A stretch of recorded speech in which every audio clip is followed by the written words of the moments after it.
I purchased an abandoned Galactic heavy cruiser at an empty auction. What I found inside blew my mind. The bid confirmation arrived at 3:14 in the morning, and it came with a sound I had never heard from the Galactic asset registry system before. Not the usual soft chime, not the polite ping of a successful transaction. It was a long, low tone, like something being unlocked from very far away. My name sat at the top of the confirmation. Marcus Vale, registered salvage operator, license number 7741C, and beneath my name, a single line that made my stomach tighten before I had even finished reading it. Winning bidder, final price, 4,000 Galactic credits. Vessel designation, GS Vunding Patience. Velthari class Galactic heavy cruiser. Length, 2.4 kilometers. Status, decommissioned. 4,000 credits. That was less than what I paid for my shuttle's last engine overhaul. I had placed the bid 3 weeks earlier, on a night when the power was flickering across Tarkin Station, and I had nothing better to do than scroll through the junk listings on the Galreg database. The Galactic Asset Registry ran auctions for abandoned property every month, and most of the listings were exactly what you would expect. Broken cargo pods, gutted relay stations, old mining equipment that cost more to move than it was worth. But that night, buried on page 47 of the listings, I had found something that made no sense at all. A Galactic heavy cruiser, not a patrol skiff. Not a decommissioned freighter that someone had called a cruiser to make the listing sound impressive. A real, classified, heavy-class warship, 2.4 kilometers of hull plating, weapon systems, and sublight drives, listed in a public auction with a starting bid of 4,000 credits. There was no reserve price, no minimum, no conditions of sale beyond standard salvage law. I had laughed out loud. Then I had placed the bid, because 4,000 credits was 4,000 credits, and I had never once won anything I actually wanted in a Galreg auction. And now here was the confirmation. And here was that low, strange tone. And here was my name attached to something the size of a small city. I sat in my bunk for a long time, staring at the screen. Then I read the listing again, more carefully than I had the first time. The vessel details were sparse. Velthari Registry. 300 years of decommissioned status. Location listed as the outer edge of the Kessian expanse. Structural status was flagged as compromised. There was a line of red text near the bottom that I had skimmed past on my first read, and when I focused on it now, I felt something shift in my chest. Witness vessel. Quarantine notation. Class memory. I did not know what any of those 3 words meant in combination. I had heard each one separately in my work. Witness designations were rare, usually attached to vessels that had been present at some kind of significant galactic event. Quarantine notations I knew well enough from salvage work, usually attached to ships that had carried biological hazards. But class memory was not a term I had ever encountered in any document, any manual, or any conversation in 12 years of working the outer salvage lanes. I went looking for a definition. I searched the Galreg glossary, the standard salvage operator handbook, 3 different galactic trade databases, and 2 general knowledge archives. The phrase class memory appeared in exactly 1 document, a Velthari administrative filing from 287 years ago. The document was 14 pages long and entirely redacted. Every single line, nothing remained except the phrase itself, sitting at the top of the document like a title with no body. I printed the confirmation, folded it into my jacket pocket, and went out to find breakfast. Tarkin Station was a mid-tier transit hub in the Outer Rim, which meant it was loud, crowded, smelled like engine oil and someone else's cooking, and was home to about 4,000 people who were all trying to be somewhere else. The station had 3 levels. The bottom level was cargo bays and machine shops. The middle level was the residential quarters and the offices of about 60 small businesses, most of them related to shipping, salvage, or the kind of services that people in shipping and salvage needed. The top level was mostly docking ports and a long observation corridor that looked out at the stars. I lived on the middle level, in a room that was technically rated for 2 people but was more comfortable as storage. My office was the same room with a folding table added. The only place on Tarkin that served what I would call a real breakfast was a small place near the center of the middle level, called the Griddle, which was run by a retired freighter captain named Lou, who had bad knees and strong opinions about eggs. I had been eating there 5 or 6 mornings a week for the better part of 2 years. Lou knew my order before I sat down. That morning, I sat at the counter and waited for my food, and thought about the ship. After a few minutes, the door opened, and a Thren merchant came in. The Thren were one of the more common alien species on Tarkin. They were tall, pale-skinned, with 6 fingers on each hand, and eyes that were a flat, uniform gray. This particular Thren, whose name I had never learned, but whose face I recognized, usually ordered a warm drink called Tillik, and sat by the window for an hour before opening his shop 2 levels up. He had a routine as reliable as mine. He came in, nodded at Lou, and then looked at me. It was just a glance, the casual recognition of someone you see often, but do not know well. I nodded back. Then, without thinking about it, I pulled out the confirmation slip and set it on the counter, because I had been thinking about nothing else for 20 minutes, and I was the kind of person who thinks better out loud. I won an auction, I said, for a ship. Lou set my plate down. What kind of ship? Heavy cruiser, Velthari class, about 2.5 kilometers long. Lou raised both eyebrows. The Thren, who had been 3 steps from his usual table, stopped walking. Where? Lou asked. Kessian Expanse. Outer Edge. Lou was quiet for a moment, which was unusual for him. Then he said, You pay much for it. 4,000. The Thren put his drink down on the nearest table, turned around, and left the griddle without ordering anything. The door closed behind him quietly. Lou and I both looked at the door for a moment. That man has ordered the same drink every morning for 3 years, Lou said. I know, I said. He did not order it today. I noticed. Lou wiped the counter with a cloth and did not say anything else about it, but I watched the door for the rest of breakfast, and I thought about the red text at the bottom of the listing, and I thought about the phrase class memory, with no definition anywhere in any database I could find. And I thought about the way the Thren had gone pale and walked out the moment I mentioned where the ship was located. The Kessian Expanse was not a dangerous region by any standard navigational measure. It had no active hazards, no contested territories, no trade disputes. It was simply a wide stretch of open space at the edge of the known shipping lanes where nothing particularly interesting had ever happened. Salvage operators occasionally worked its debris fields. Occasionally, a scientific survey team would pass through. It was the galactic equivalent of an empty field behind an old house, not threatening, just quiet. And in that quiet, for 300 years, a 2.4-kilometer warship had been sitting in a debris field, flagged with a quarantine notation and a classification no one could define, selling for 4,000 credits with 0 competing bids. I left Lou a good tip, went back to my room, and started planning the trip. The journey to the Kessian Expanse took me 4 days in my shuttle, a battered but reliable vessel called the Steady Hand, which had started life as a cargo runner and had since been modified so many times that it bore almost no resemblance to its original configuration.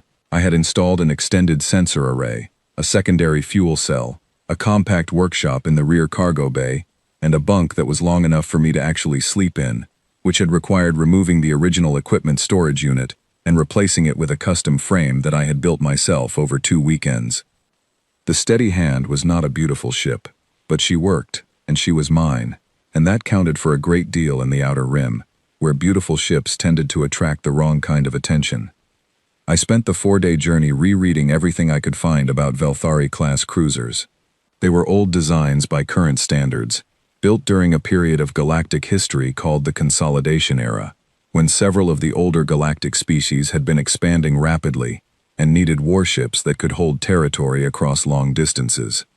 The Velthari themselves had gone through a major political reorganization about 200 years ago and had downsized their military considerably, which was why their old hardware kept appearing in salvage auctions.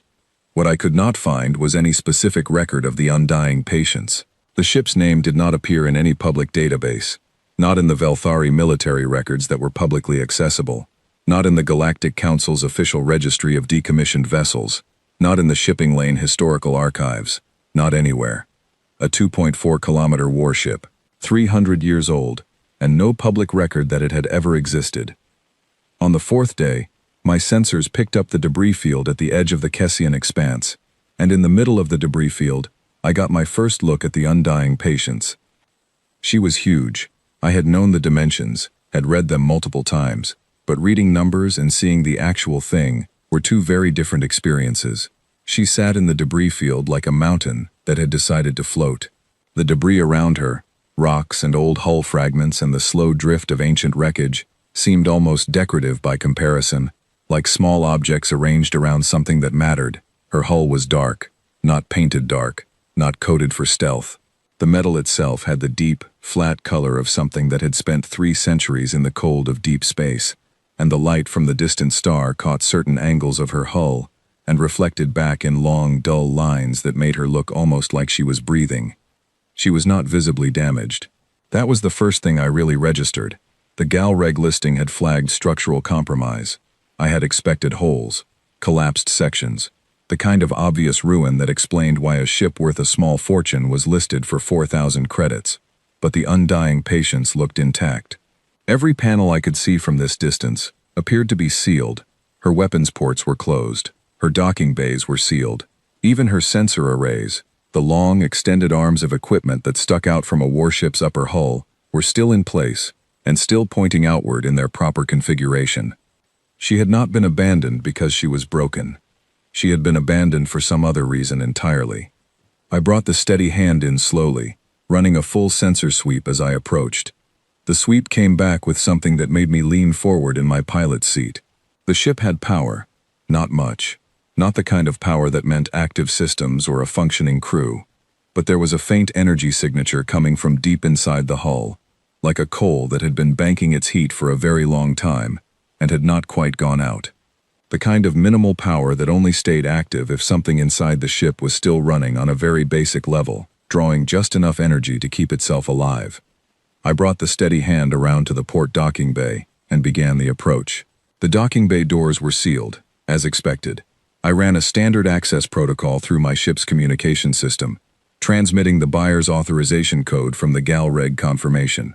I expected nothing. The authorization code was a legal document, not a technical key. The docking bay doors opened. Slowly, smoothly, with no grinding and no hesitation, as if they had been waiting for exactly this request and were simply responding to it now that it had finally come. I sat in my pilot's seat for a moment, with my hands on the controls and the open bay ahead of me, lit from within by the faint emergency lighting that had come on the instant the doors moved. And I felt something I could not entirely name. Not fear. Closer to the sensation of standing at the edge of something very large and looking down. Then I guided the steady hand inside, and the doors closed behind me, and I was aboard the undying Patience. The docking bay was enormous. My shuttle, which was not a small vessel, looked like a toy left on the floor of a large room. The emergency lighting was amber, running along the floor in low strips that outlined the space clearly enough to navigate. The air was cold, the kind of cold that had settled in over decades, but my suit's environmental sensors gave me a reading that surprised me. The air was breathable, thin and cold and old, but breathable.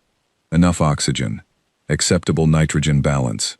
No biological hazards detected. I ran the scan twice, because that result did not make sense.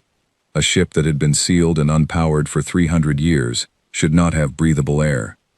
Air systems require power. Filtration requires power. Any reasonable atmospheric management aboard a vessel this size would have exhausted its reserves and equalized with the vacuum of space within decades of full shutdown. You did not get breathable air after 3 centuries of abandonment. You got vacuum, unless the air systems had never fully shut down. I suited up anyway, because breathable by sensor and breathable in practice were 2 different things, and I had not survived 12 years of salvage work by trusting sensors without backup protocols. I pulled on my full environmental suit, checked the seals, activated my helmet display, and opened the shuttle's hatch. The cold hit me immediately, even through the suit. Not dangerously cold, but cold in a way that felt deliberate, the way a room feels cold when it has been shut up and waiting for a long time. I stepped out onto the deck of the docking bay of the undying Patience, and my boots made a sound on the metal that echoed much farther than I expected. The echo came back to me from 3 different directions, which told me the space beyond the visible docking bay was larger than it appeared. The ship was hollow in ways that did not fully show from outside. I pulled out my recorder, activated it, and started talking. Marcus Vale. Salvage log. Day 1. I am aboard the vessel designated Undying Patience. Former Galreg listing number 44-7791. Access was obtained using the buyer's authorization code from the confirmed auction sale. The code worked. I don't know why it worked. The ship accepted it like it was expected. Air is reading breathable. Power trace on sensors suggests a low-level active system somewhere in the interior. I am going to explore the docking bay first, and then work inward. Everything looks intact. Nothing looks damaged. This is the strangest salvage site I have ever visited, and I have visited some very strange places. I clicked off the recorder and looked around the docking bay one more time. My light swept across the far wall and caught something that made me stop. At the far end of the bay, above a sealed interior door, there was a panel. It was mounted at eye height, rectangular, clearly some kind of interface terminal. I had seen hundreds of Velthari interface panels in my work. I knew their shape, their material, the particular blue-gray color of their housings, and the characteristic cluster of input nodes, arranged in the Velthari's preferred 6-point pattern. This panel was not Velthari. It was dark, currently unpowered, but its shape was wrong for Velthari manufacture. Its proportions were slightly different. The housing material looked different, slightly warmer in tone, and the input nodes, whatever had served as the primary interface, were not arranged in a 6-point cluster. They were arranged in a straight row. I walked across the docking bay, my boots echoing the whole way, and stopped in front of the panel. I reached out and put my gloved hand against it. It was cold, like everything else on the ship. But the surface under my glove had a texture I recognized. Not because I had touched it before, because I had grown up touching surfaces like it. The material, whatever it was made of, felt like home. I stood there with my hand on that panel for a long moment, and somewhere deep inside the ship, something that had been quiet for 300 years, made a sound. Not a loud sound, not an alarming sound, just a soft, low hum, like something turning over in its sleep. My recorder was still in my hand. I clicked it on. There is a non-Velthari interface panel in this docking bay. I do not know what species made it, but I think I need to find out. Because whatever made this panel also, I think, built this ship. And whatever built this ship has been here a very long time, waiting for someone to come back. I clicked the recorder off. Then I started walking toward the interior door. I had been inside a lot of ships.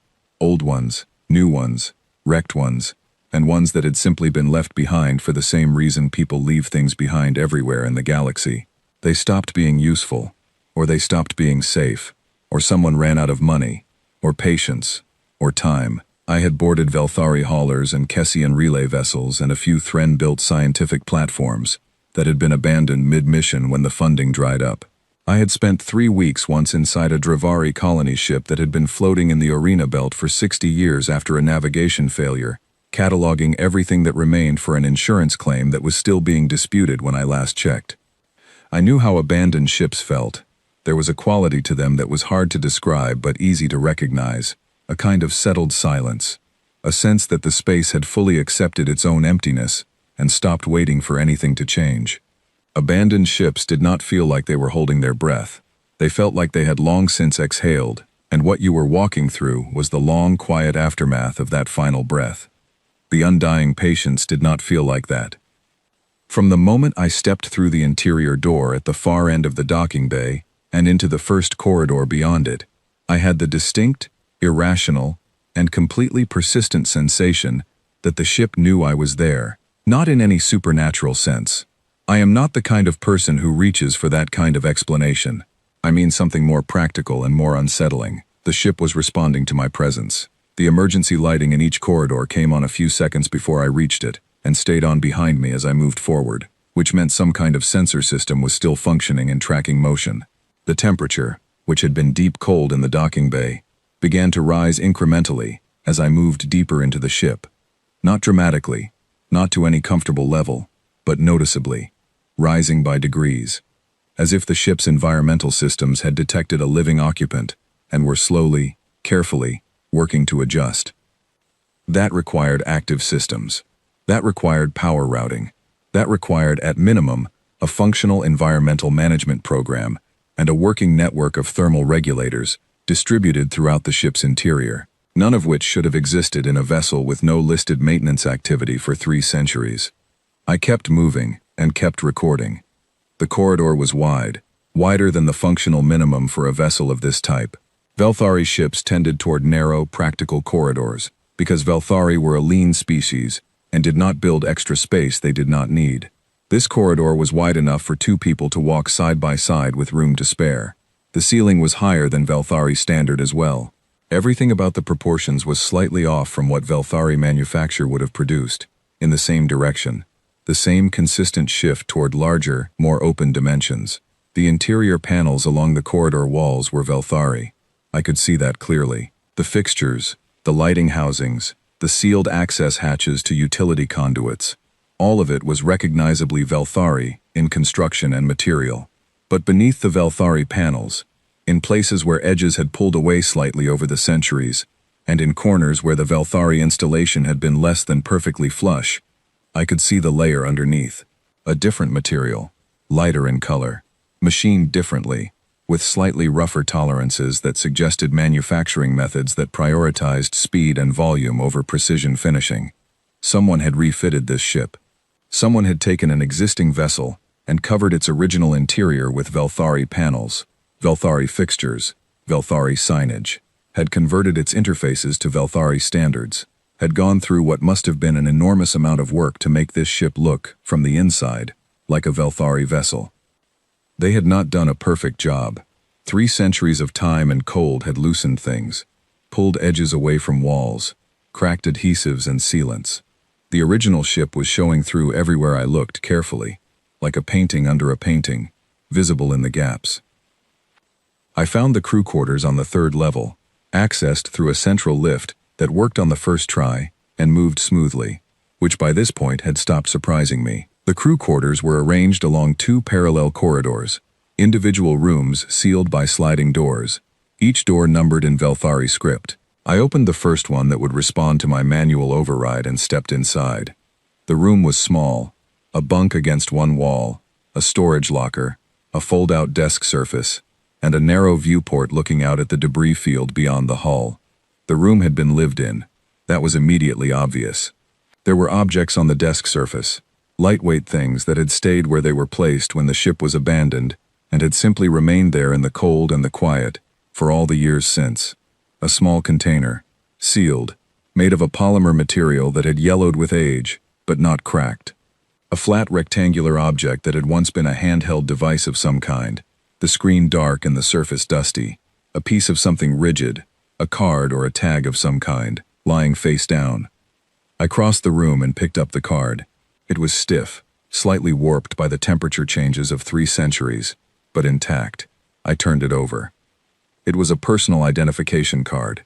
The photograph was faded, reduced by time to a general impression of a face, rather than a clear image, but recognizable as a face. The name printed below it was clear. The language was clear. I read it out loud, and my voice sounded strange to me in the small, cold room, and I stopped and read it again silently, to make sure I was not misreading it. The name was Owen Calloway. The language was English. Standard, modern root English. The same language I had grown up speaking. The same language I was recording my salvage log in. The same language that humanity used across every colony and station and ship in our portion of the galaxy. Below the name was a designation. I read it twice also, because the first time I read it I thought I had made an error. The designation was United Earthship Iron Covenant, Crew Division, Engineering, Rating, Senior Technician. I sat down on the edge of the bunk, which creaked under my weight, but held, and I looked at the card in my gloved hand, and I thought very carefully about what I was looking at and what it meant. The official record of humanity's first contact with the galactic community placed the event at 412 years ago. A human deep space exploration vessel had encountered a Velthari survey ship at the edge of what was then the outer limit of human exploration. The meeting had been cautious, and then slowly, over years, productive. Humanity had been introduced to the galactic community incrementally, given access to galactic trade routes and technology exchanges over the course of several decades of negotiation. The process had been long, and the early years had been difficult, but the official history was clear on one point above all others. That first contact encounter, 412 years ago, was the beginning of humanity's relationship with the wider galaxy. Before that, we had been alone. The identification card in my hand was from a ship called the Iron Covenant. The design of the card, the format of the designation, the specific certification codes printed in small text along the bottom, all of it matched human identification standards from roughly 400 years ago, which matched the early exploration-era records that any basic history search would have confirmed. But the Undying Patience was a Velthari-class vessel that had been decommissioned 300 years ago, which meant it had been in active service before its decommissioning, which meant that if a human crew member's identification card was in a bunk aboard this ship, that human crew member had been aboard this ship during its active service period, which predated official first contact by somewhere between 50 and 100 years. I looked at the viewport. The debris field drifted past it slowly, rock and old metal turning over in the patient dark. Humanity had supposedly been nowhere near this part of the galaxy 400 years ago. We had barely reached the outer edge of our own solar system's influence. We had no ships capable of reaching the Kessian expanse. We had no galactic-grade drives. We had no first contact with species who might have given us the technology to build such a drive, because that first contact was still decades away. And yet Owen Calloway, senior engineering technician of the United Earthship Iron Covenant, had apparently lived and worked in this room. I pulled out my recorder. My hand was very steady. I have always found that my hands are steadiest when something important is happening, and the importance of this particular moment was beginning to settle into me with the quiet, certain weight of something true. Second salvage log entry. I am in the crew quarters section, level 3 of the Undying Patience. I have found a personal identification card for a crew member of a vessel called the Iron Covenant, which appears to be of human origin, and which appears to predate our officially recorded first contact with the galactic community by a significant margin. I need to access the ship's data core. I need crew manifests. I need logs. I need dates. I need to understand how this is possible, because right now, I am looking at a card that tells me something that the official history of my own species says is impossible. I paused. This is the most interesting thing I have ever found on a salvage job, by a very large margin. I moved through the crew quarters systematically after that, opening each room that would respond to my override, and quickly cataloging its contents. The rooms were not empty. Most of them had objects, signs of habitation, evidence of people who had lived and worked in these spaces, and then left, or been taken, or simply stopped one day, without having time to take anything with them. Personal items, small things, a child's drawing, still folded and tucked into a storage locker, done in the kind of bright crayon that children have preferred for drawing since long before anyone was crossing deep space. A collection of small rocks, each one labeled in English with a location name and a date. A set of tools, hand tools, the kind a senior engineer might keep for work they preferred to do themselves rather than delegating. In the 43rd room I opened, I found the locker that had been sealed differently from the others. Every locker I had seen so far had the standard ship-issue locking mechanism, the kind that could be opened with a master override in an emergency. This locker had a secondary physical lock, an additional latch that someone had added themselves, drilled into the locker door, and bolted from the inside before closing it. The addition was simple and old, and not particularly sophisticated, but it was deliberate. Someone had not wanted this locker opened by the standard override. I spent 11 minutes working the lock with tools from my kit, which is not particularly slow for a physical lock of that type and age. Inside the locker was a single folded piece of actual paper, not a digital document, not a data chip. Paper, the old-fashioned kind, yellowed by 3 centuries, but still intact because the cold had preserved it better than warmth would have. I unfolded it carefully, terrified it would crumble, and it did not. The paper was heavier than modern stock, made to last, and it had lasted. The handwriting was clear, written in English with a steady hand that suggested someone who had taken their time and thought carefully about each word before putting it down. The note said, "If anyone finds this, we were here first. Whatever they tell you about when humanity arrived in the galaxy, whatever the official story says, it is not complete. We came here. We reached this part of space. We made contact. And then something happened, and everything changed, and we need someone to know that we existed. that we were here, that we did not come late to this story. There are 1,140 of us on this ship. I don't know how many of us will still be here by the time anyone reads this. I hope all of us. I am afraid of a smaller number. Find the data core, find the logs, find the truth. There was no signature, just the note, and the small physical lock that someone had added to a storage locker 300 years ago, because they believed that a physical lock was harder to erase than a digital record, and they had been right.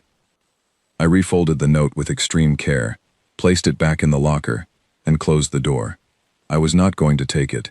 It needed to stay where it had been placed, preserved in the cold, because it was evidence, and it was someone's last act of defiance, and it deserved to remain in the room where that person had left it. I stood in the middle of the crew quarter corridor of the undying patients, in the amber emergency light, with the steady hum of the ship's minimal power running somewhere beneath my feet, and I made a decision. Whatever was in that data core, I was going to find it. Whatever they had tried to bury in this ship, and whatever class memory meant, and whatever had happened to the 1,140 people who had lived in these rooms, I was going to learn it.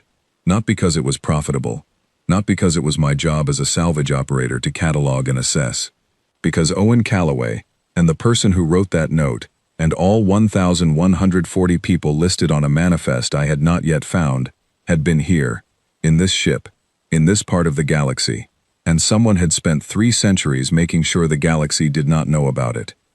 And now I was here, and I had a buyer's authorization code that had opened every sealed door I had approached, and I had a recorder in my hand, and 12 years of experience in finding things that people had tried to hide. And I had a name, not just the ship's name. A name that now meant something to me, because it was the name of a piece of history that had been deliberately erased, and which I was now, for whatever reason, the one person in the galaxy positioned to recover. I headed for the data core. I had found data cores in worse condition. Once, in the belly of a Kessian relay station that had been sitting underwater for 40 years after a catastrophic failure in its atmospheric management system, I had recovered a data core that was corroded through on 3 sides and had required 2 days of careful reconstruction before I could extract anything useful from it. The experience had taught me that data cores were more resilient than their owners usually expected, because the engineers who built them generally understood that data was the most important thing aboard a vessel, and designed accordingly. The Undying Patience's data core was located in a protected compartment, at the center of the ship's midsection, which was exactly where you would put something you wanted to survive, if everything else failed. The compartment was sealed with a standard Velthari security protocol, which I could bypass using a signal emitter I had modified for exactly this kind of work 2 years ago, when I had started encountering more Velthari salvage in the outer rim markets. The bypass took 8 minutes, which was within normal range. The compartment door opened. Inside was a Velthari data core housing. The external casing, the protected shell that kept the core safe from radiation and physical damage and electromagnetic interference, was pure Velthari manufacture. I could see the Velthari manufacturer's mark on the side, their standard quality certification, and the installation date stamp in Velthari script. The installation date, when I translated it, was 312 years ago, which matched the ship's decommissioning period within a reasonable margin. But when I removed the Velthari casing and looked at the actual core unit inside, I found exactly what I had been beginning to expect. The core itself was not Velthari. It was an older unit, smaller than the casing around it, installed in a fitted bracket that had been custom-built to hold a non-standard size. The Velthari casing was a shell placed over a different core, and the different core, when I examined its construction, its connector types, its power interface, its data port configuration, matched specifications I knew from a different source entirely. I had seen these connector types in museums, in early human space exploration exhibits, in the kind of displays that showed what the first generation of deep space humanity had built before the standardization of galactic technology changed everything about how we designed our systems. This was a human data core. It had been inside a Velthari casing for 3 centuries, and the Velthari casing had protected it far better than an exposed human core of that age would have survived on its own. I connected my interface kit, pulled up my most basic extraction protocol, and started working. The first thing I noticed was that the core had been wiped. This was not surprising. Whoever had placed this ship in the Kessian expanse and flagged it with a quarantine notation had almost certainly not wanted its records to be readable. Wiping a data core was standard practice for decommissioned vessels, and it was usually effective. The data was gone, overwritten with blank sectors, and a casual read of the core's directory would show nothing but empty space. But there was a detail about data wiping that mattered here, and the detail was this.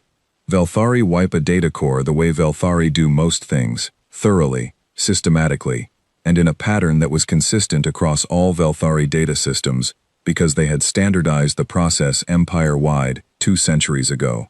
Humans wipe a data core differently. Not worse, not better, just differently, in ways that reflected the particular choices human engineers had made about data architecture and deletion methodology in the early decades of deep space technology development. Whoever had wiped this core had used the Velthari method on the top layer, the obvious layer, the layer that would be checked first by any standard Velthari inspection. But beneath the Velthari wipe, there was a second layer of data that had been wiped using a human method, and the human method, while thorough in its own way, left a different kind of residue than the Velthari method, the kind of residue that my particular recovery kit, which I had spent a considerable amount of time and money building for exactly this kind of layered salvage work, was designed to find. It took me 4 hours. 4 hours of careful, methodical extraction, pulling fragments from the residual layer, reassembling them, cross-referencing broken sections, rebuilding corrupted indexes. I ate a food bar from my kit without really tasting it. I drank water without noticing. I was completely absorbed in what I was finding, because with every recovered fragment, the picture became clearer, and more astonishing, and more difficult to accept. The Iron Covenant had not been the only ship. There had been a fleet. The human records on this core, fragmentary and incomplete but recoverable enough to read the shape of events, described 7 vessels, 7 human ships, all deep space capable, all built in the early exploration era, all operating in the outer reaches of what had then been the frontier of human-navigated space. The fleet had not been a military operation in its original intent. It had been an exploration initiative, long-range, open-ended, the kind of mission that was designed to go as far as possible and report back on what was found. What was found had been contact, not accidental contact, not a near miss in the dark of space that led to cautious approach and eventual communication. According to the recovered fragments, the Iron Covenant and its fleet had made contact with multiple galactic species over a period of 11 years before the event that the records called the engagement. 11 years of contact, 11 years of communication, exchange, cautious relationship building with galactic species who had been completely absent from any human historical record of that era. 11 years that had never appeared in any human history, any galactic archive, any official account of how humanity came to know the wider universe. The engagement, from what I could recover, had been a confrontation, not a small one, not an accident or a misunderstanding, a coordinated action, involving multiple galactic species, directed at the human fleet. The records were fragmented enough that I could not reconstruct a complete sequence of events, but the shape of what happened was clear enough. The fleet had been separated, ships had been taken, crew had been removed from their vessels. The Iron Covenant had been taken intact. Its crew of 1,140 had been aboard when the Velthari and their allied species had taken the ship, retooled it, covered its original interior with Velthari panels, and added it to the Velthari registry under a new name. The Undying Patience, the ship that had witnessed something that the galactic community had decided humanity should never know about. That was what witness vessel meant. Not that the ship had been present at a galactic event. It meant the ship itself was the evidence. The ship was what the Galactic Council had agreed must never be examined, never be opened, never be read by anyone who would understand what they were reading. And the class memory notation, which I had not been able to find a definition for in any public database, and which I now understood had been scrubbed from every public database deliberately. It was a Velthari legal designation. I found a partial definition in the recovered fragments. Class memory referred to an object or vessel that, in the judgment of the Galactic Council, contained information dangerous to established historical consensus. An object that, if properly examined, would contradict the official version of events on record. They had flagged this ship with a notation that meant, "This ship remembers what we said did not happen."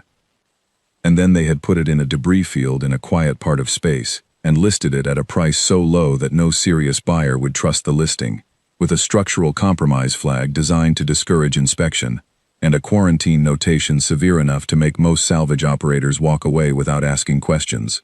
And then they had waited for the ship to simply be forgotten. It had very nearly worked. 300 years was a long time to wait for something to be forgotten. Most things succeeded in being forgotten in far less time than that. But Owen Callaway, and the person who wrote the note, and the engineers who built a data core that could survive 3 centuries inside a Velthari casing, had understood something about how information works. You cannot completely destroy it. You can bury it. You can hide it. You can write things over the top of it. But the original is always there beneath the surface, waiting for someone with the right tools, and enough time, and enough reason to care. I sat back in my chair in the data core compartment, in the amber light of the ship that was humming quietly around me, and I thought about 1,140 names on a manifest I had not yet recovered in full. And I thought about 11 years of contact that had been erased from the history of my own species.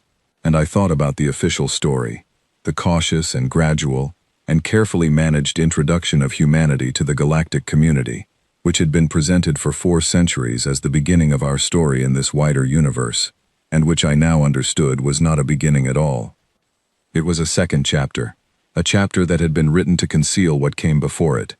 The first chapter, the real one, was here, in this ship, in the data residue of a core that the Velthari had wiped, but not well enough, in the handwriting of an unnamed person on a piece of paper folded inside a locked locker, in the identification card of Owen Callaway, Senior Technician, Iron Covenant. I pulled up my recorder and started talking, but this time I was not recording a salvage log. I was beginning to compile a document, because whatever else happened next, whatever this meant and wherever it led, the information I had recovered in the past several hours needed to exist somewhere outside this ship, in a format that could not be wiped by a Velthari data protocol, or buried in a debris field, or flagged with a legal notation designed to keep people away. I worked for the next 6 hours without stopping.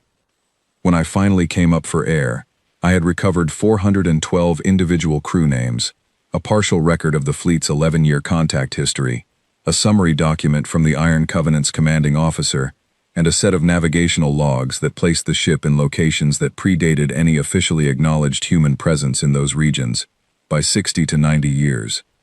I had also recovered something I had not been looking for, and was not prepared for. In a fragment near the bottom of the recoverable layer, in a section of data that was more damaged than most, and required the most careful reconstruction, there was a record of the last entry ever made in the Iron Covenant's official log. It was brief. The entry was time-stamped in a format I had to convert to modern standard, but when I ran the conversion, the date placed the entry at exactly the same moment as the historically recorded date of humanity's official first contact with the Velthari. The log entry read, "We are still here. We have been here a long time. If the people on the outside are hearing this for what they believe is the first time, they are not. We were the first time. Everything else is the second meeting, arranged on terms that were not ours. We hope the second meeting goes better. We hope they treat the next humans more fairly than they treated us. We were not dangerous. We were only curious and persistent, and harder to stop than they expected. We were only human." I stopped recording. I sat in the quiet of the ship for a moment. Then I got up, went back to the corridor, and stood in the amber light with my hands at my sides. We were only human. 12 years in the Outer Rim had taught me a very specific thing about salvage work, and it was this: the value of what you find is almost never what you expected when you started looking. You go looking for scrap metal and find a full cargo of rare alloy. You go looking for a communications relay and find a decades-old distress beacon, still transmitting. You go looking for a broken warship listed at 4,000 credits and find 4 centuries of erased history and the voices of 1,140 people who had been quietly, methodically removed from the story of their own species. What I had found in this data core was not salvage. It was a reckoning. And somewhere, in the 7 warships that had arrived to ensure this ship stayed silent, someone was already moving in response to a sensor ping that had gone out the moment I connected my interface kit to that data core and started pulling things up from the buried layer. Because the ship that had been placed in this debris field to be forgotten was not just a passive archive. It was also, I now understood, a trap. One that had been set 300 years ago, and which had now, for the first time, been fully triggered.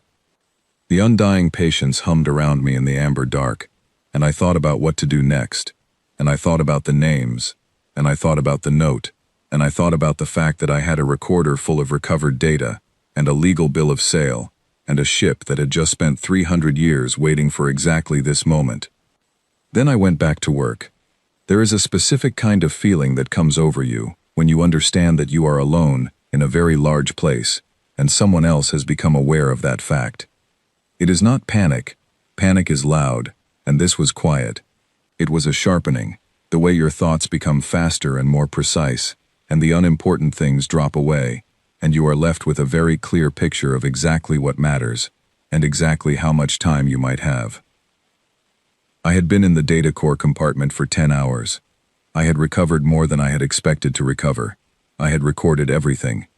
The full records were backed up to 3 separate drives, one in my kit, one hardwired into a concealed port in the Steady Hands navigation console, and one transmitted by tight beam to an encrypted cloud storage address I maintained under a name that was not my own, which I had set up years ago for exactly the kind of situation where you wanted a copy of something to exist, somewhere that could not be searched and found if the original was taken. The third backup had transmitted when I began the extraction. Tight beam was slow compared to open band broadcasting, and the encryption added time, but the transmission had gone out before I fully understood what I was looking at, because I had set it up as an automatic protocol. Start extraction, start tight beam. The data was already somewhere safe. What I had not done was check my sensors in the last 2 hours. I checked them now. The sensor array on the Steady Hand was still linked to my suit display through the ship's minimal power network, which had been quietly and helpfully maintaining that connection since I first came aboard. When I pulled up the sensor feed, the display showed me the debris field, the rocks and fragments, the slow drift of ancient wreckage, the distant light of the Kessian star, and 7 new contacts, moving in formation.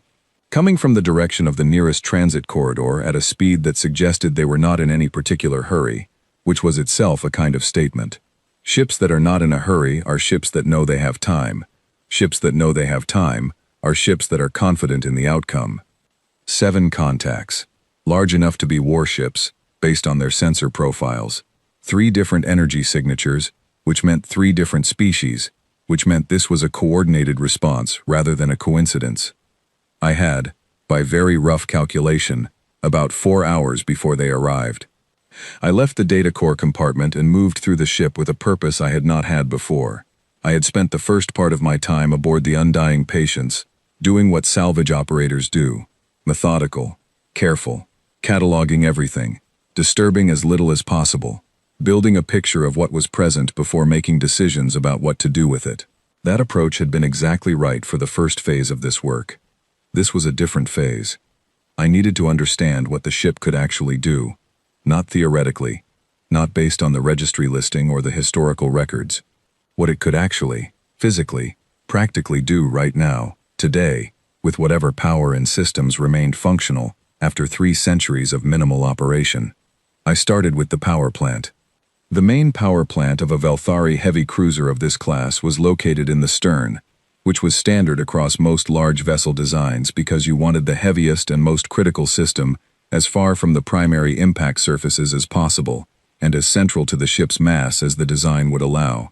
Getting to the stern from the midsection data core compartment meant going through 5 connected corridors and 2 lifts, and the journey gave me a second thorough look at the ship's interior.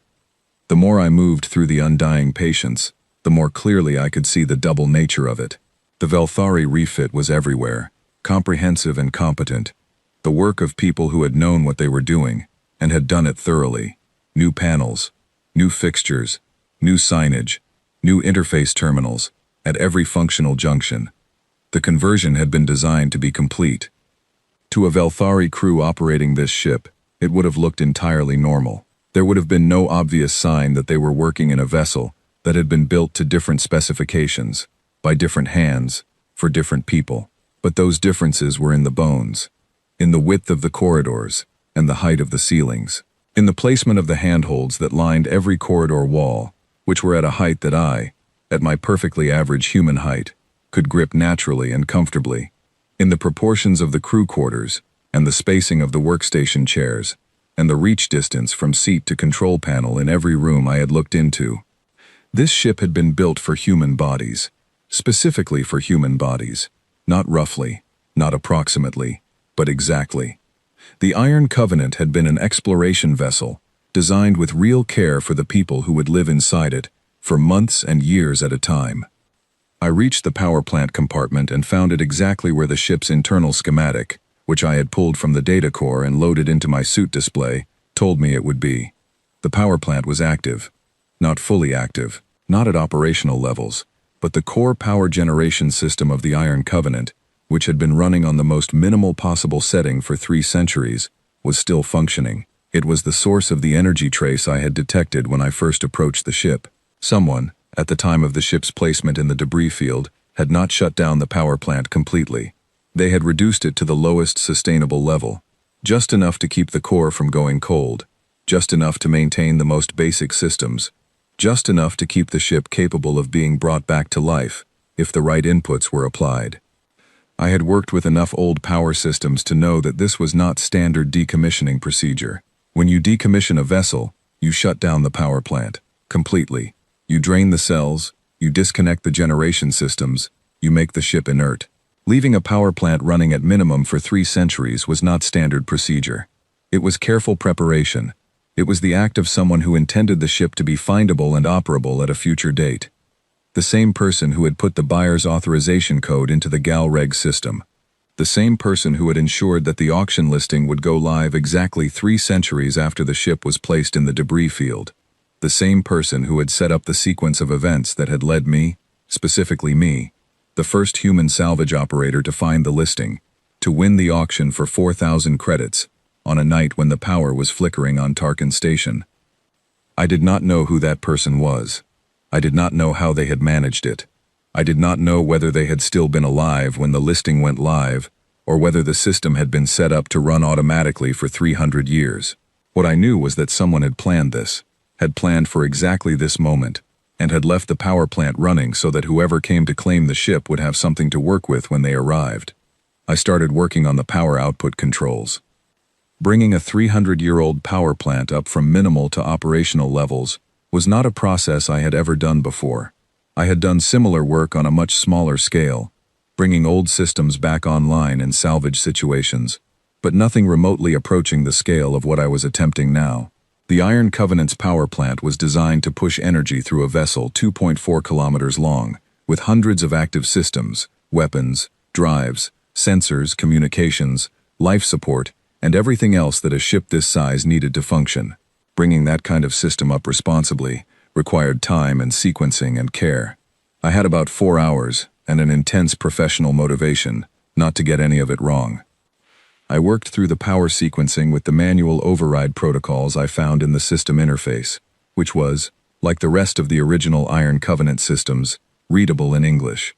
The interface was old, the terminology slightly different from modern human technical standards, but understandable, more than understandable.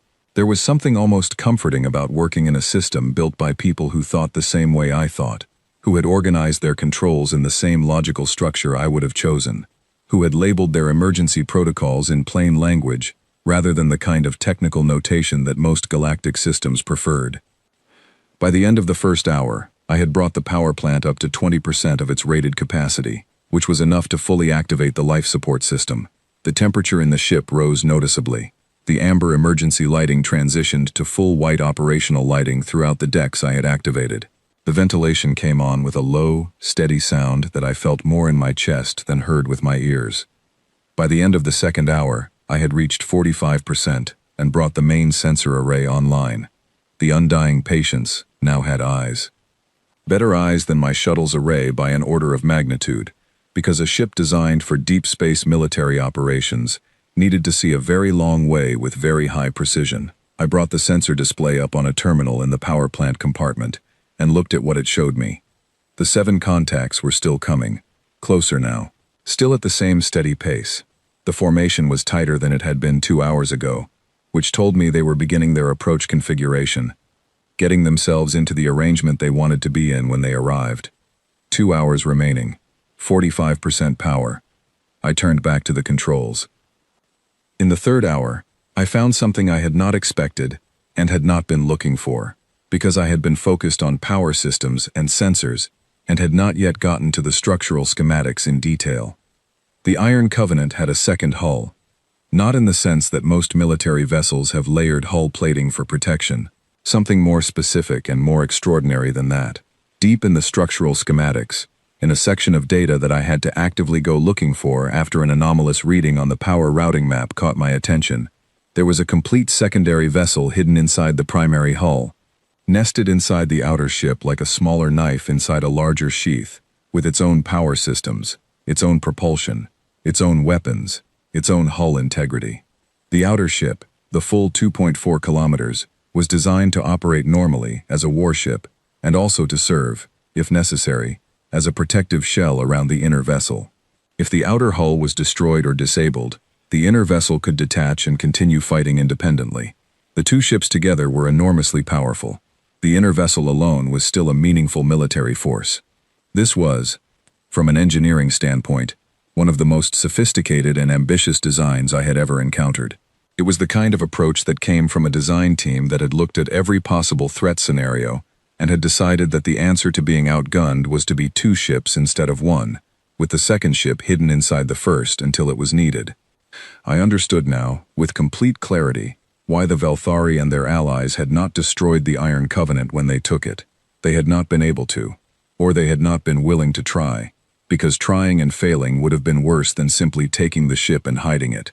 Whatever encounter had led to the taking of the Iron Covenant, the people on the other side had recognized that they were looking at something they did not want to try to destroy. So they had taken it, renamed it, added their own panels and signage and registry markings, and then quietly placed it somewhere quiet, and added enough legal notation to keep anyone from looking too closely. I brought the inner vessel's systems up to standby mode. Not active, not armed, just ready. Then I went to find the communications array. The communications array on the Iron Covenant was, like everything else original on the ship, extraordinary in its design. I had worked with enough different communication systems to recognize quality, and this was quality built by people who had understood that communication, the ability to speak and to be heard across vast distances, was not a secondary consideration but a primary one. The communications array was designed to broadcast on every frequency in use by any species the Iron Covenant's designers had encountered, which, given the 11 years of contact recorded in the data core, was a significant number of frequencies. It was also designed to broadcast simultaneously across all of them, which was unusual, because most communication systems operated on selective frequency, broadcasting on the channel you wanted to reach, while staying quiet on everything else. Broadcasting on all frequencies at once was not subtle. It was the opposite of subtle. It was the communications equivalent of standing in the center of a crowded room and saying something that everyone in the room could hear. I thought about that for a moment. Then I started composing what I wanted to say. The 4 hours were nearly up when I finished the preparation and returned to the main sensor array to check the position of the incoming contacts. They were close now. Close enough that I could read their hull configurations on the Undying Patience's sharp sensors, and when I did, I confirmed that all 7 were military vessels, 3 Velthari, 2 from a species called the Drivari that I had encountered in salvage work before, and 2 from a third species whose configuration I had to look up in the data core's contact records to identify.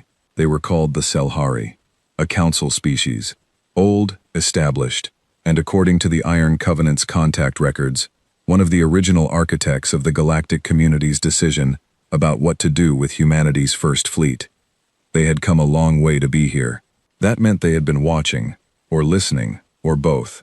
That meant the quarantine notation on the GalReg listing had included some kind of trigger, something that would alert the relevant parties if the listing was ever activated, if anyone ever approached the ship, if any systems were ever brought back online. They had probably known I was here for hours. They had simply been waiting to see what I did before deciding how to respond. A transmission came in on the standard galactic hailing frequency, which the Undying Patience's communication system received and displayed for me in clear, translated text. The message was from a vessel identifying itself as the Velthari warship Arbiter, and it said, "You have entered a protected heritage zone. This vessel is under Galactic Council authority and is not subject to civilian purchase or salvage operations. Power down immediately and prepare for escort to a council facility for processing." I read the message twice, then I composed a reply. The message I sent back was this: "I am Marcus Vale, registered salvage operator, license 7741-C, operating under a valid buyer's authorization issued by the Galactic Asset Registry in accordance with Standard Salvage Law, Article 14, Section 7 of the Outer Rim Commercial Code. I have the confirmed purchase documentation for this vessel, which I am happy to forward to the appropriate trade bureau for review. I will require the standard 24-hour review period as specified in Galactic commercial law before responding to any demands regarding my legally purchased property. I look forward to the bureau's response." Then I attached a copy of the GalReg confirmation, marked with my buyer's authorization code, and sent it. The reply took 6 minutes.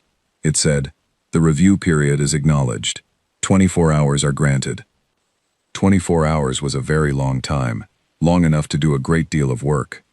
I turned away from the communications terminal, looked at the ship around me, and felt something settle into my chest that I had been fighting to keep out since I read that note in the locked locker. I had been keeping the feeling at a distance because feeling things in a crisis was not useful. You felt things after, during, you worked. But for a moment I let myself feel it. I let myself think about 1140 names on a manifest I had partially recovered. I let myself think about Owen Calloway, and the person who wrote the note, and the commanding officer whose last log entry had been written on the same day that the rest of the galaxy was being told was the first time humanity had ever been here. I let myself think about 11 years of contact and relationship building, and cautious, hopeful work that had been wiped from every accessible record, leaving nothing behind except the ghost layer on a data core in a debris field, waiting for someone who knew how to look. 24 hours. I went back to work. There is a particular silence that happens in a large space when everyone in it is waiting for the same thing. I had experienced it before, in docking bays when a critical shipment was overdue and the workers had stopped pretending to be busy, in meeting rooms where a decision had been made but not yet announced, in corridors outside medical units where someone inside was being given news. It was a silence that had weight to it. It pressed on you slightly. It made you aware of the air and the space and the waiting in a way that normal silence did not. The inside of the undying patients had that silence now. Not because nothing was happening. The ship was alive with activity. The power plant was running at 62%, and I had spent the better part of the last 18 hours bringing systems online, in a careful sequence, prioritizing what I needed most, and moving steadily down the list. Life support was full and stable. Sensors were sharp. The communications array was ready. The structural systems showed integrity across 91% of the hull, which was remarkable for a vessel of this age. And the 3% showing active stress were all in sections I had already identified as unlikely to be relevant to what I was planning. What I had not brought online, deliberately and with considerable thought, were the weapon systems. I had brought the inner vessel to full standby. That was different. The inner vessel's systems were ready, and the inner vessel was armed, and the separation sequence that would allow it to detach from the outer hull had been tested in a simulation run that I had found in the ship's original operations manual, a document I had recovered in its entirety from the data core and spent 4 hours reading. But I had not activated the outer ship's weapons. I had not targeted anyone. I had not made any gesture that could reasonably be interpreted as aggressive. This was deliberate. I was a salvage operator with a legal bill of sale and 24 hours of granted review time and a data core full of information that I had not yet decided how to use. The moment I activated weapons, I was something different. I was a threat, and threats get treated differently than legal complications. I was a legal complication. I intended to remain one for as long as possible. With 6 hours left on the 24-hour clock, a second transmission arrived. This one was not on the standard hailing frequency. It came through on a private channel that the undying patient's communication system had flagged as a direct senior-to-senior contact frequency, the kind used between military commanders who wanted to speak without their crews hearing. The voice was Velthari, translated in real time by the ship's own translation system, which was good enough that I could hear the precision in the phrasing, even through the conversion. The voice said, "Mr. Vale, I am Admiral Korath of the Velthari Council Fleet.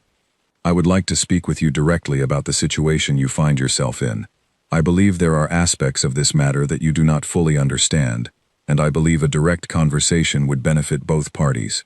I thought about that for a moment. Then I said, "Admiral Korath, I would be happy to speak with you. I do find, however, that I understand the situation rather well.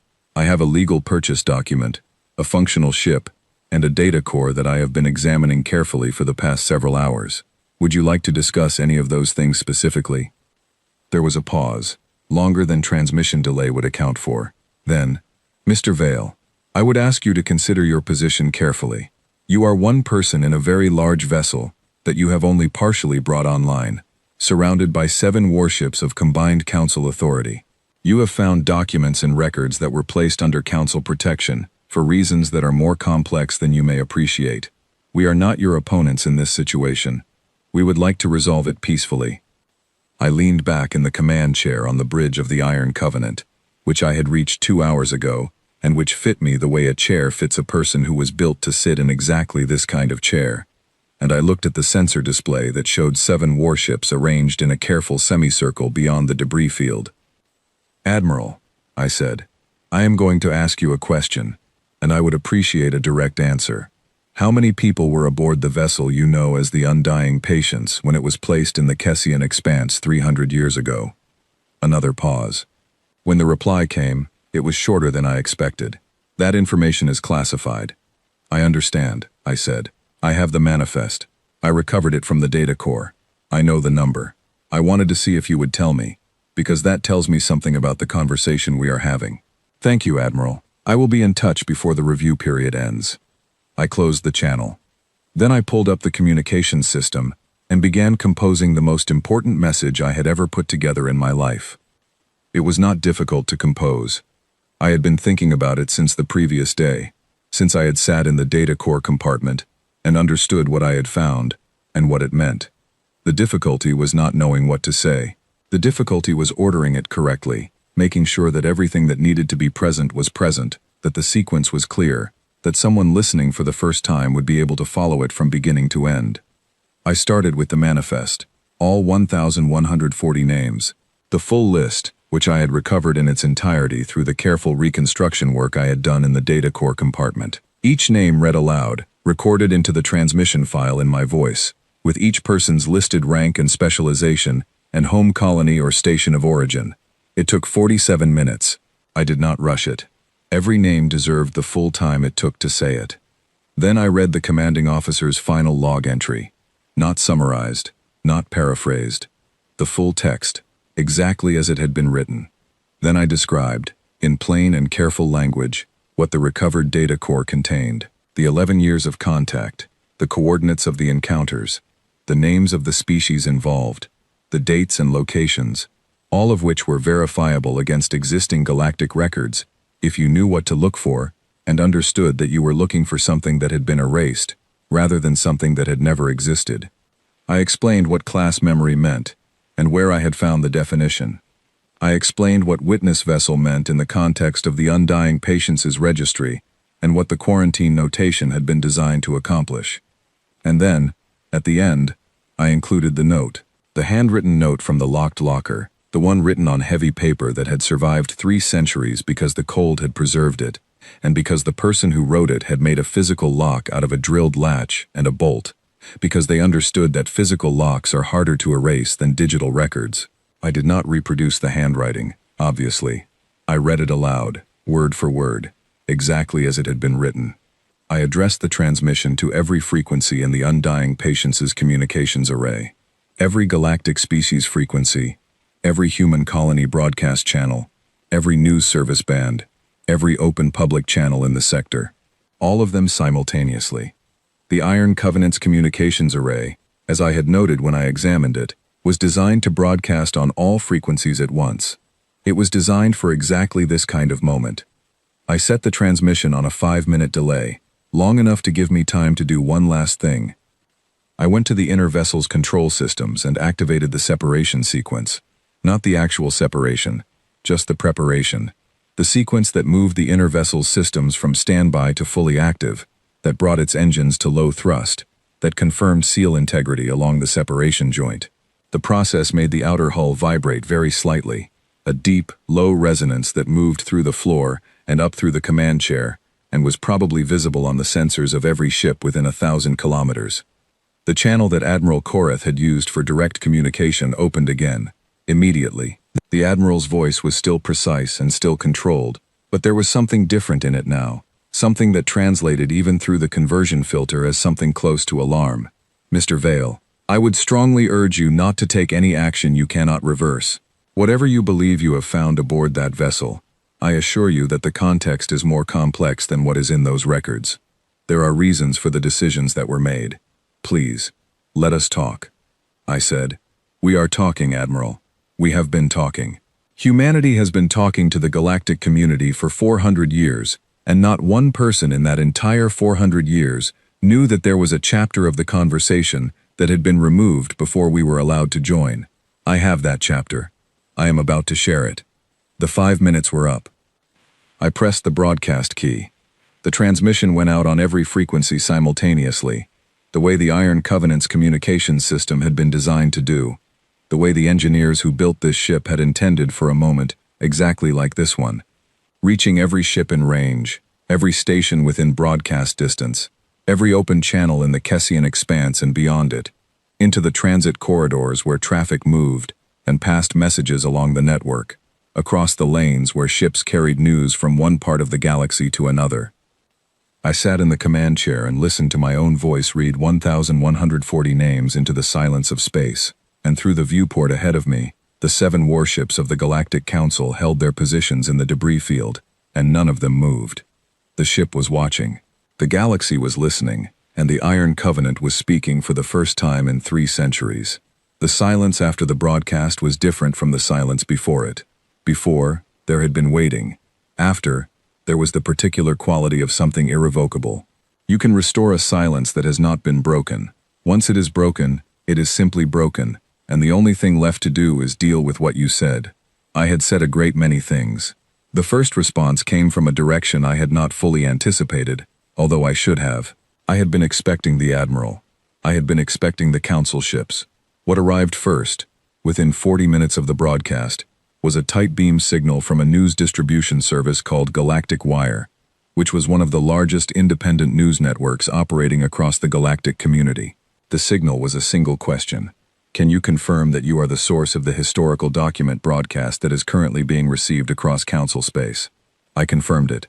I also sent them copies of my purchase documentation, my salvage license, and the recovered data core records, compressed and encrypted, but accessible with the decryption key I included in the message. Within 2 hours, I had received signals from 11 news services, 4 human colonial authority offices, 2 independent academic research institutions, and a joint statement from 3 human colony councils, whose names I recognized as being among the more politically active voices in human galactic affairs. I had also received a formal warning from the Galactic Council's legal office, transmitted through the Velthari Admiral's channel, which cited 7 separate council regulations that I had allegedly violated and threatened legal proceedings. I read the warning carefully, and then sent a copy to the 3 human colony councils and the 11 news services, because a formal threat from the Galactic Council, in response to a historical disclosure, was itself a story, and I understood the logic of stories well enough to know that you keep the information moving. Admiral Korath contacted me again at hour 4 after the broadcast. This time the tone of the transmission was different, not threatening, not urgent, something closer to tired. The Admiral said, "Mr. Vale, I want you to understand that what happened 300 years ago was a decision made under circumstances that no longer apply. The galactic community was younger. The council species were less confident in their ability to manage a species with your particular characteristics. Decisions were made out of fear. I will not defend them. But I want you to know that the council of today is not the council of 300 years ago." I said, "I appreciate that, Admiral. I genuinely do, and I would like to believe it is true. But the ship I am sitting in was flagged with a quarantine notation and a class memory designation and placed in a debris field specifically to prevent humanity from knowing what I have now told them. That notation was not 300 years old. The GalReg listing was managed continuously, which means the quarantine was maintained continuously, by the Council as it currently exists, not just by the Council of 300 years ago. Another long pause. Then, "What is it you want, Mr. Vale?" I thought about that question for a moment. It was, in some ways, the first honest question that had been asked in this entire exchange. What did I want? I said, "I want the manifest completed." I recovered 412 names from the data core. There are 1,140 names on the full list. The records of the other 728 people. Their fates.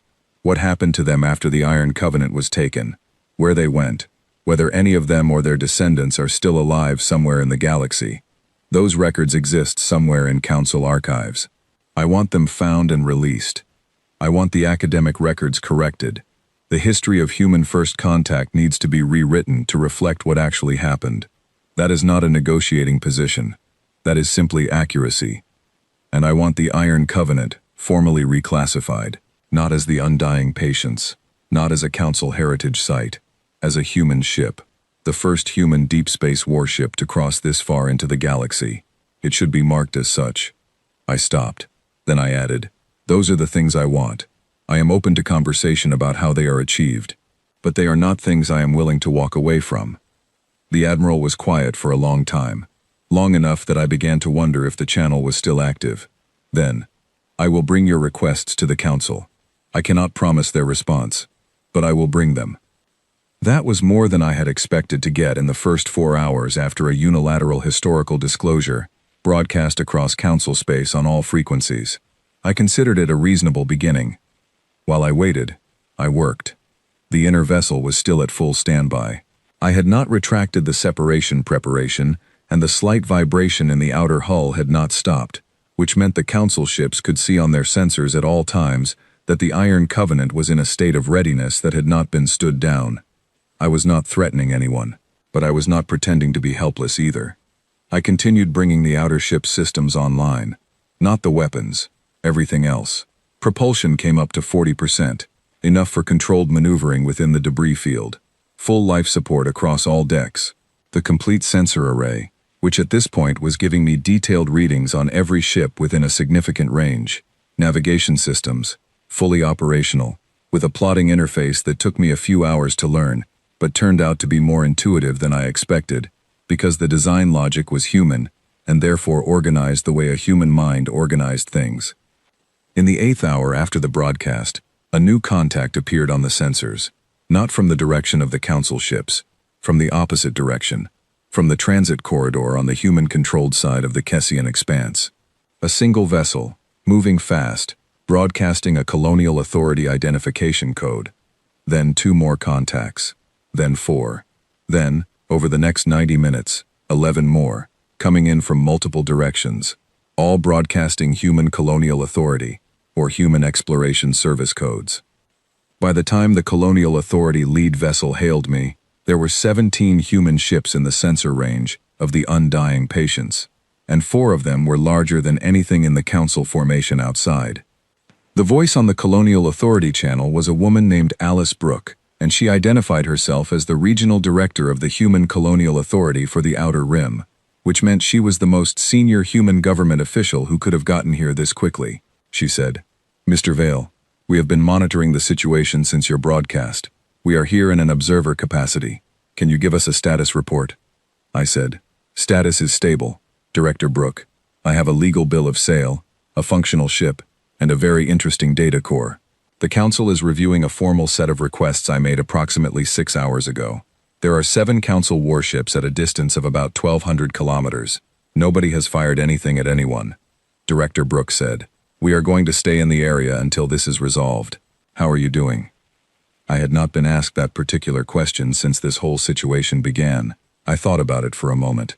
Then I said, "I am doing fine. I have coffee. The ship is warm. I found some things that needed to be found." She said, "Yes, you did. We will be here." The Council's response to my requests came 14 hours later, delivered through Admiral Kareth's direct channel, in the form of a written document that I read through twice before saying anything in response. It was not a complete acceptance. It was not a flat refusal. It was what these things almost always are, which is a framework for negotiation, a document that said yes to some things and deferred others to future discussion, and raised procedural questions about a few others as a way of creating space to avoid committing to them directly.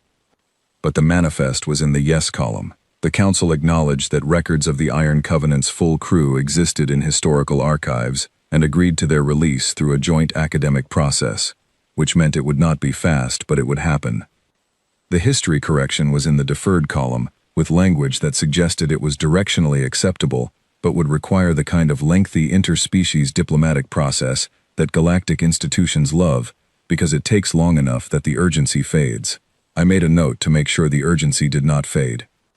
The reclassification of the Iron Covenant was in the procedural questions column, which was the Council's polite way of saying that they found it emotionally difficult to formally acknowledge that a human ship had been deep in Council space before official first contact and did not quite know how to process it yet. I understood that. I gave them time on that one. I transmitted my response to Director Brooke before I sent it to the Admiral, which was a small gesture but a meaningful one. She read it, made 2 suggestions about phrasing that I thought were good, and I incorporated them. Then I sent it to the Admiral. Then I sent copies to every news service that had contacted me, every colonial authority office, every academic institution, and every open public channel I could reach from the Iron Covenant's communications array, because the Council's response was itself historical documentation, and historical documentation belongs to everyone. On the 20th hour of the 24-hour review period, I was sitting in the command chair on the bridge, eating the last of my food bars and looking at the sensor display, when the ship did something I had not instructed it to do. The bridge lights changed.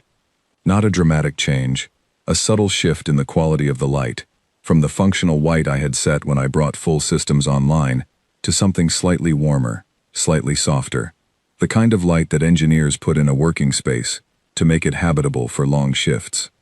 A comfort setting, not a task setting.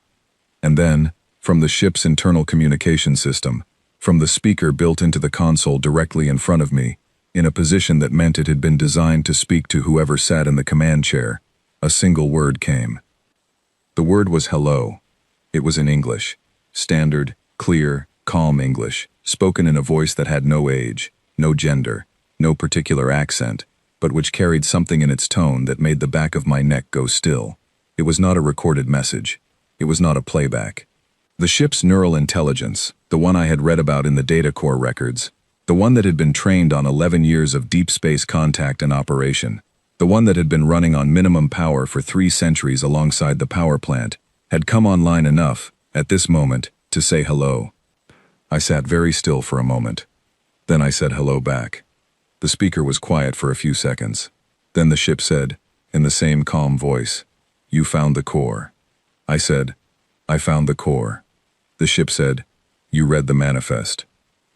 I said, "I read the manifest. All 412 names I could recover. I am working on the rest." The ship said, 1,140 names. I have them. I can give them to you. I pulled up my recorder, activated it, and said, "Go ahead." In the end, the thing that changed most was not what I expected to change, and the things I expected to change most took longer than anything else, and are still, honestly, continuing to change now. I had expected the history revision to happen quickly. You produce documented evidence. You correct the record is corrected. That is how it should work. What actually happened was that the history revision became the subject of an ongoing interspecies academic commission that has been meeting quarterly for the past 2 years, and has produced 4 preliminary reports, each of which has been met with significant debate and resulted in further meetings. Progress exists. It is just slow in the way that institutional acknowledgement of institutional error is always slow. I had expected the manifest release to be straightforward. The Council had agreed to it. But archives are large. Records are spread across multiple institutional collections. Some of the oldest files required physical retrieval from storage systems that had not been accessed in a century, and the verification process for matching historical records to specific individuals took time. The full manifest, All 1,140 names with what records existed for each person was finally compiled and released, 8 months after the broadcast. I was given the complete list before the public release, because I had asked for it, as part of the original agreement, and because by that point, the council had learned that asking me to wait for things I had specifically requested was not a productive approach. I read all 1,140 names myself, privately, before the public release. I read them in the command chair of the Iron Covenant, which by then I had been living aboard for nearly 3 months, because the legal proceedings and diplomatic negotiations required my continued presence, and because, honestly, I had not wanted to leave. Some of the 728 additional crew members had descendants.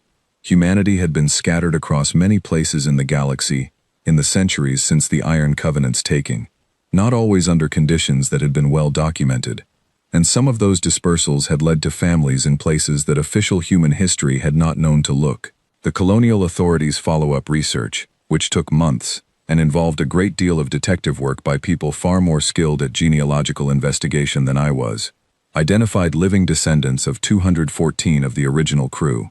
They were contacted. The conversations that followed were private, and I know only what was shared publicly, but the accounts I did hear suggested that these were not simple moments. They were the kind of moments that change the way people understand who they are and where they come from. The Iron Covenant was formally reclassified 9 months after the broadcast, in a ceremony that was attended by representatives of 17 galactic species and every human colonial authority in the Outer Rim, and which was broadcast live on every human channel and most of the galactic public networks. The ceremony was not elaborate. The official act was the simple replacement of the ship's registry designation in the Galactic Council's public database, changing it from G.S. Vundying Patience, decommissioned Velthari vessel, to UE's Iron Covenant, human exploration vessel, historical designation, preserved status. I was present for the ceremony. I was standing on the bridge when the registry changed, watching the update arrive in the ship's own navigation database, watching the name change in the display that listed the vessel's official designation. The ship's communication system said, in a quiet voice that only I could hear, "That is our name." I said, "Yes, that is your name." I had spent a significant amount of time over those months, talking to the ship's intelligence, which I still called Covenant, because that was what the crew had called it. The intelligence was not what modern AI systems were. It was older, different in its architecture, trained on data from a very specific and very unusual 11-year period of human exploration and contact, and it had priorities and habits and ways of processing information that were distinctly its own. It asked questions sometimes, things it wanted to know about what had changed in the centuries since it had last been fully active. I answered what I could. Where I could not answer, I found the answer and came back with it. Covenant had remembered the names of every crew member, all 1,140. It had kept them in its memory through 300 years of minimal power operation, maintaining them with the same care that it had maintained the power plant, and the life support, and the minimum systems that had kept the ship alive in the dark. I do not know if what Covenant did could be called remembering in the full sense, but the names were there, every one of them, accessible and intact, and when I asked Covenant to say them it did, one by one, without hesitation, without error. I am not going to describe what that was like to experience. Some things you keep for yourself. The harder conversation, the one that took longer and was never fully resolved, was with Admiral Korath. The Admiral and I spoke 11 times over the months following the broadcast, always through the same direct channel, always with a formality that gradually became something slightly more like mutual respect, without ever becoming comfortable. Korath was not a dishonest individual, I came to believe. The Admiral was someone who had spent a career operating within a system that had made a very large error, and who was now navigating the consequences of that error, with the kind of careful professionalism that intelligent people deploy when they understand that nothing they can say will make the error smaller, but that how they respond to it will define what comes after. I told Korath once, toward the end of our 11th conversation, that I did not blame the Admiral personally for what had happened 300 years ago. I told the Admiral that what I needed was for the truth to be acknowledged, and for the consequences of that acknowledgement to be real, rather than procedural. Korath said, "I understand. I think we are getting there." I said, "I know. I just want to make sure we keep going." The situation that changed most quickly, and most completely, was my own. I had been a salvage operator with a mid-tier license, and a room on Tarkin Station that doubled as a storage space for my equipment.